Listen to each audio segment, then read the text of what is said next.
Hello बच्चों, let's read the question. Question बोला कि an ideal gas is allowed to expand against a constant pressure of 2 bar from 10 liter to 50 liter in one step. Calculate the amount of work done by the gas.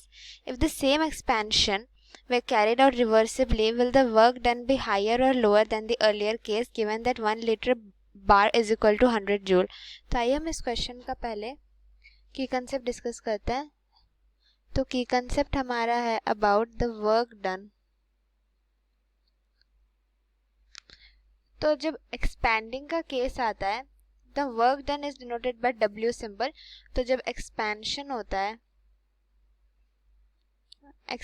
होता है and work done by the gas होता है, that means it is being done against by the gas.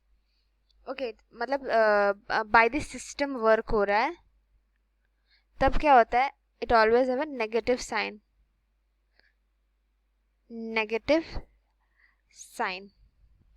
ठीक है, तब क्या होगा, जो फॉर्मूला हो जाएगा वर्क डन का, तो वर्क डन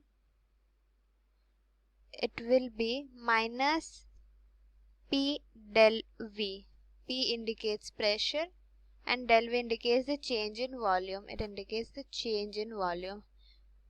तो हमें प्रेशर दे दिया गया है 2 बार एंड वॉल्यूम का भी चेंज दे दिया गया है। तो -2 इंटू चेंज हो जाएगा 50 माइनस 10, ये कितना आ जाएगा, that will be -80 bar. That will come out to be -80 bar, जो कि हम लिख सकते हैं -8 किलो जूल। ओके,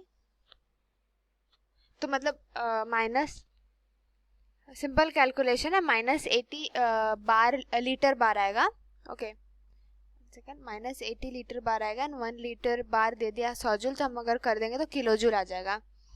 -8000 जूल या फिर -8000 जूल लिख सकते हैं, फिर 8 किलो जूल मैंने सिंप्लीफाई कर दिया है। तो अब यहाँ लिखा है, ये हो गया आपका आंसर फर्स्ट पार्ट का। अब लिखा गया है कि if the same expansion carried out reversibly तो वर्क डन हायर होता कि लोअर होता। तो नेगेटिव, अब अभी नेक्स्ट केस में क्या होता है, जो वर्क डन होता वो हायर रहता for reversible. If it carried out reversibly it would have been higher, क्योंकि internal pressure, because internal and external pressure तो ऑलमोस्ट सेम रहते हैं एवरी स्टेप में। they would have been almost same at every step. at every step pressure तो same ही रहता और reversibly higher हो जाता।